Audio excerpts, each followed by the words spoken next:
जय जगन्नाथ मु दिवाकर दास आपण मानक प्रणाम करुच्ची गोटे पर गोटे सत्य हो चली मालिका भक्त बंधु महापुरुष जहाँ लिखिं आगत भविष्य घटो बोली महापुरुष दृढ़ोक्ति देते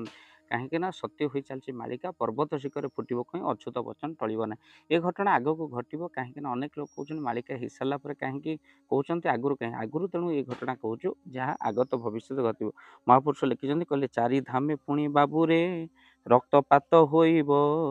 जबन गण जे आसीण अधीन रखिब भक्तबंधु चारिधाम जबन गणर अधिकार को आसब भक्तबंधु जहाँ आग को घटना घटो कहले मद्य मांस पुणी बिकिबे तीर्थ स्थान रही तेणु कली पुणी नाश जे दिन अच्युत कही मद्यपान तीर्थ स्थान सब बिकिबे जहाँकि आपण मैंने देखुं बड़दाण्ड भी बाद पड़ूनी एमतीक समुद्र कूल जो भक्ति भावना नहीं लोक मैंने जाऊँच स्वर्ग द्वार को आमिष गंधरे फाटी पड़ुची भक्तबंधु जहाँकि मद्य मांस पुणी बिकिबे महापुरुष तीर्थ स्थान रही तेणु यही भिडियो मध्यम आम सरकार को नवेदन करूँ नीलाचल धामर से जो पंचकोशी मध्य आमिष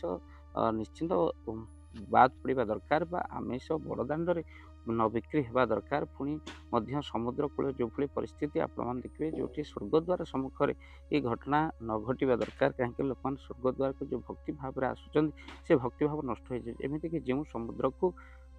आलती करा जाउची जो समुद्र को बंदापना करा जाउची जो समुद्र होउछन्ते महोदधि बोली आम मैंने कहूँ एमती कि दीघारे बिक्री है गुआरे बिक्री है चलो किंतु जो पुण्य क्षेत्र महोदधि को आम पूजा करूँ जो क्षेत्र से देखला एपटे आलती चली एपटे आमिष गंधरे फाटी पड़ू तेणु जेकोसी भाव में आमर जो गभीर आघात होउची आध्यात्मिक मनोभाव तेणु निश्चिंत सरकार ए दिगरे पदक्षेप नेबा दरकार समुद्र कूल हुए तो बंगोपसागर आम कहूना पर महोदधि जहाँकि तीर्थ मध्य श्रेष्ठ मध्य देख जिते नद नदी प्रभाए मिलती जलधि तेणु से समुद्र कूल बड़दाण्ड सब आमिष उच्छेद होगा दरकार दुकान उच्छेद होगा दरकार कहीं महापुरुष कहते मद्य मांस पुणी बिकिबे एक कथा तो सत्य हो कहले पुणी बहु कीर्ति राजी भांगिब राम सत्य वचन माटी तलु धन मिलिब बाबू उक्त जे पुण भक्त बंधु माटी तलु बहु कीर्तिराजी भांगिला पर माटी तलु बहु ऐतिह्य जिनस मिल यह लिखा होती मालिकार धर्म को लेकिन अनेक बद देखा लिखाई कहले परस्पर राम जुझिबे पुणी धर्म को नहीं नाना विवादरे मरिबे दिन अच्युत कही हृदय हिंसा भाव बहिण जेते साधना कले किछि न फल मिलई सत्य अच्युत बोले भक्तबंधु हृदय भितर अनेक हिंसा भाव नहीं आप अनेक मंदिर को जाऊँ स्वामी भितर जाऊँ मंदिर झगड़ा लगुच एमतीक अनेक से परचर्चा कर जहाँकि मंदिर में बिल्कुल शुभ लक्षण नुहे भक्तबंधु जहाँकि आपणकर हृदय रे परचर्चा परनिंदा कले आप धर्म नष्ट हो जाए तो से मंदिर गले एगुड़िक मंद नाश मंदिर भावना को छाड़ा पड़ो कहीं जे प्राणी परहिंसा करे देवता पूजिने सत्य से न तरे तेणु जी परहिंसा करते देवादेवी पूजा कले कौन लाभ ना प्रथमे कहीं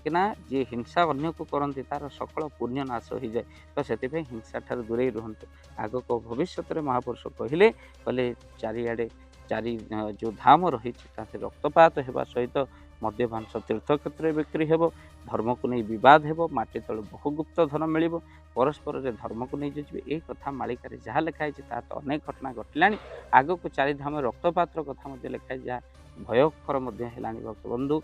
महोदधि कूल